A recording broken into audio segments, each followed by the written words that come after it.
amigas de Patria para Siempre y Patria para Todos. Hoy lunes 19 de abril estamos dándole cumplimiento a la propuesta, al compromiso de compartir con ustedes algunos momentos históricos determinantes que causaron el surgimiento de la Revolución y Guerra Patria de abril de 1965. Hablamos de la caída de Trujillo al golpe de Estado del profesor Juan Bosch en la pasada entrega. Entonces tenemos que avanzar en algunos aspectos que son repetitivos, tanto en el proceso del derrocamiento del profesor Juan Bosch, como a partir del inicio de la Revolución Constitucionalista. Elementos que son peculiares a ambos procesos, como por ejemplo la intervención de los Estados Unidos de manera permanente en los asuntos internos desde la caída de Trujillo hasta el día de hoy.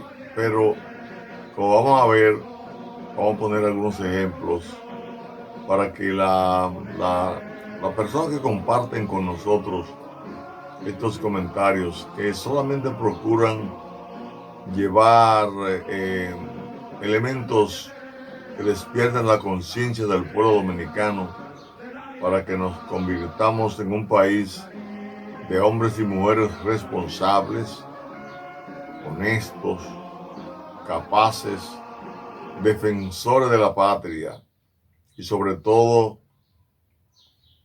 fieles cumplidores del mandato de la Constitución y las leyes. Si nosotros nos convertimos en un país que nos respetemos, que la dirigencia política y los hombres y mujeres que van a dirigir al Estado se comprometen a cumplir con los deberes que plantea la Constitución y respetar los derechos, los países pequeños y grandes los van a respetar.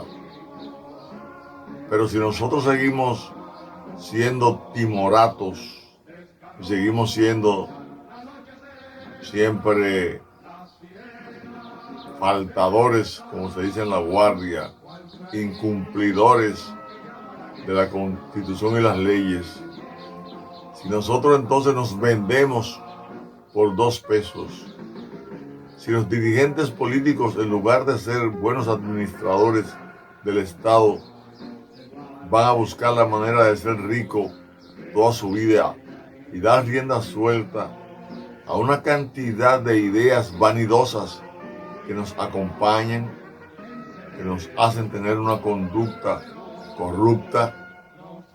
Si eso es así, seguiremos teniendo grandes problemas en el país. Pero nosotros aspiramos a que los dirigentes políticos que desafortunadamente persigan la corrupción se conviertan mañana otros dirigentes en aspirantes a posiciones de Estado para defender la patria desde una perspectiva ética y moral. Es lo que aspiramos, es lo que hemos predicado y es por lo que seguiremos luchando. Entonces es bueno saber que si los norteamericanos se han metido en la política de este país desde el siglo XIX, fines del siglo XIX hasta el día de hoy, es porque nosotros, repetimos, nos irrespetamos. No cumplimos la Constitución y las leyes.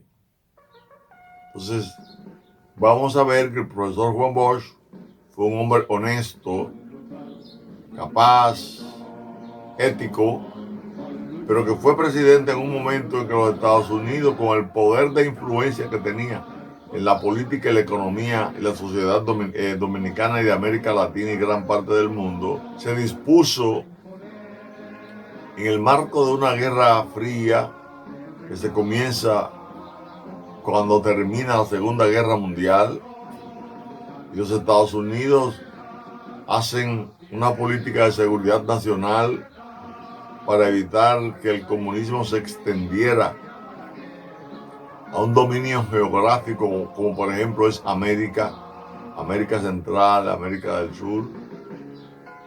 Y para ello tiene la sorpresa de que en 1959, 14 años después de la Segunda Guerra Mundial, en el marco de la Guerra Fría, surge un país comunista como Cuba. Esto hace que los Estados Unidos aumenten más el interés de dominación, manteniendo en el poder a quien ellos entienden que le van a servir a su política y derrocando a todos aquellos que no estén seguros que le van a servir.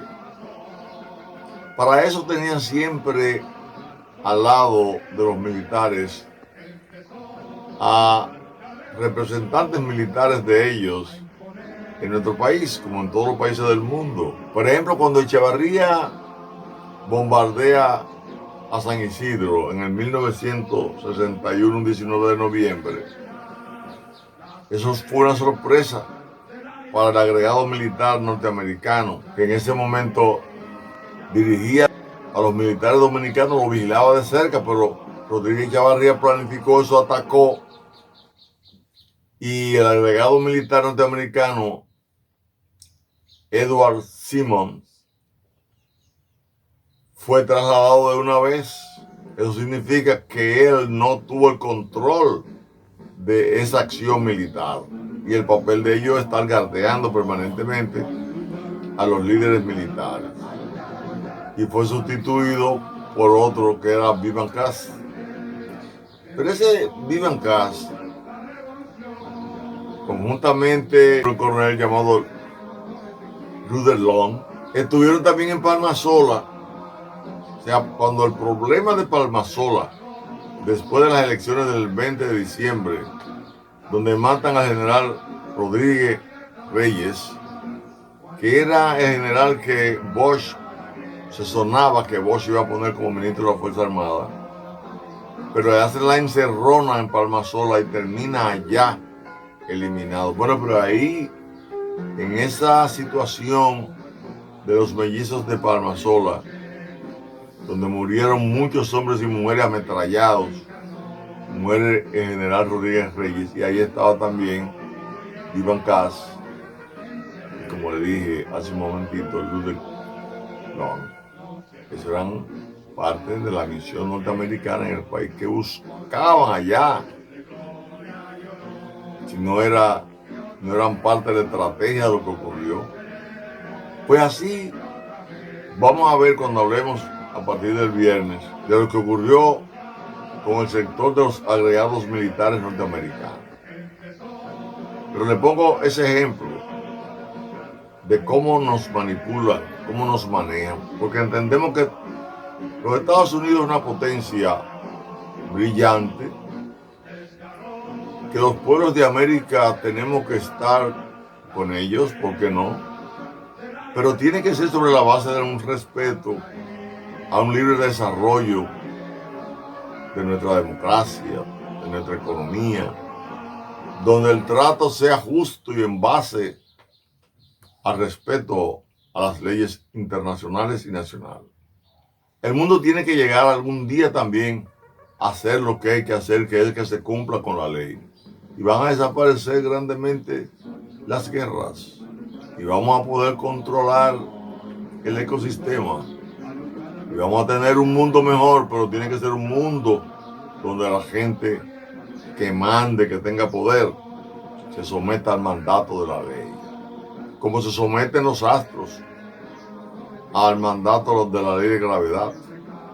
Así tienen que llegar algún día los hombres, en el marco de lo que es su libre albedrío, a manejarse por principio y respetar a los pueblos. Pues miren, mucha gente cree que fue a Bush que tumbaron nada más. No, en el marco de la Guerra Fría, antes de tumbar a Bush, ya en Lima, el 18 de julio de 1962, se dio un golpe de Estado contra Manuel Prado, en Perú, en el 1962, antes de las elecciones del 20 de diciembre de 1962 ya se habían comenzado a derrocar gobiernos que para la política internacional los Estados Unidos entendían que no le convenía. En marzo de 1963, el 31 de marzo, a un mes y pico de Juan Bosch ha subido al poder. En Guatemala derrocan a Miguel Idígora Fuente. Eso es antes del derrocamiento del profesor Juan Bosch. En Ecuador, el 11 de julio de 1963, también derrotan a Carlos Julio Arosemena. Posterior a Bosch, el 3 de octubre derrocan a Ramón Villeda Morales. Y es más, el 22 de noviembre de 1963, después de Bosch haber sido objeto de un golpe de Estado, matan en Dallas, Texas, al presidente de los Estados Unidos, John Kennedy. Nosotros entendemos que era parte de la política norteamericana derrocar los gobiernos que no le convenían. Y Juan Bosch no podía convenir ni a ellos ni a la oligarquía dominicana a la cual ellos dirigían en ese momento. Porque Bosch estaba en contra del latifundio, esa cantidad inmensa de tierra en manos de una persona, que se comenzó aquí en el país a fomentar a partir de 1874 en el gobierno de Ignacio María González y que siguió luego. Ya hemos dicho que los americanos invadieron el 16 y en el 1919 tenían un 25% de las tierras cultivables. Juan Bosch, en su artículo 23 de la Constitución del 1963, establecía la prohibición del latifundio y donde planteaba en el 25 las condiciones para que las tierras fueran de quien las cultivara. Cosas como esa dieron al traste con el gobierno del profesor Juan Bosch. Todas esas cosas juntas provocaron que él fuera derrocado y que subiera un gobierno como el triunvirato. El triunvirato fue el gobierno de facto que sustituyó al profesor Juan Bosch. Que no fue un gobierno que vino a ser democrático, honesto, ético, moral, no, sino que le dio rienda suelta el afán desmedido que tenían los generales de esos tiempos de ser millonarios, ricos. Pues entonces todo el que tenía una condición de jefe quería tener tantas cosas como tenía Trujillo. Señores, es una forma muy equivocada de manejar un país, de dirigir un país. Los países deben de ser dirigidos por los mandatos de la Constitución. Y en ninguna constitución democrática se plantea que la gente se haga rico hasta donde le dé la gana, que tenga oportunidad, igualdad de oportunidad, y que en el marco de esas oportunidades, los industriales, los que labran la tierra, los comerciantes, detallistas, importadores y exportadores, los banqueros, cumpliendo siempre con la regla de pagar sus impuestos, de no evadir impuestos y de no alterar cuentas y de no tener tantos contables, auditores para hacer distintas auditorías como tenía la Cámara de Cuentas, que se comprobó ahora que a esas auditorías de ella había una auditoría que justificaba la corrupción de las diversas instituciones. Un país no puede ser dirigido así, sino va a tener los problemas que tenemos nosotros. Problemas de mucha delincuencia, el joven sin oportunidades, problema de feminicidio, donde los hogares se reflejan las anomalías económicas y sociales por las que atraviesan las familias, cuando hay mecanismos legales para resolver ese tipo de cosas. Vimos el caso de Villa Altagracia, caso que se va a repetir, porque hasta que no se haga una reforma integral de la estructura del Estado, eso va a continuar. Lo demás serán parchos parciales para entretenernos, pero aquí hay que hacer una revisión completa del funcionamiento del manejo del Estado. Nosotros advertimos lo de hoy porque de eso vamos a hablar mucho a partir del viernes próximo 23. Vamos a hablar el viernes de exactamente cómo fue el estallido de la Revolución y Guerra Patria de abril de 1965, cómo intervinieron en esos asuntos los americanos, que admiramos, pero repetimos, debemos de someternos a reglas de intercambios que no transgredan las leyes internacionales. Eso hay que buscarlo para que haya paz en el mundo, para que haya desarrollo en el mundo. Esas cosas hay que evitarlas en el futuro. Así que, con algunas aclaraciones de hoy, nos preparamos para ver cómo se produce el inicio de esa revolución constitucionalista, que buscaba en esencia solamente reponer el gobierno de Juan Bosch, que había sido legalmente constituido mediante las elecciones que ganó mayoritariamente el 20 de diciembre de 1962. Y que luego se dio una constitución que fue la constitución más avanzada. Y que luego dio ejemplos de honestidad y capacidad del manejo de los recursos del Estado, cuando terminó pagando $9.022.000 de una deuda externa que estaba en el orden de los $12.722.000. Cómo este hombre puede pagar en 7 meses casi toda la deuda externa para caminar hacia nuestra independencia económica, que era lo que nos iba a dar la independencia política para tener un desarrollo como hoy tienen otras naciones, Singapur, Qatar, etc.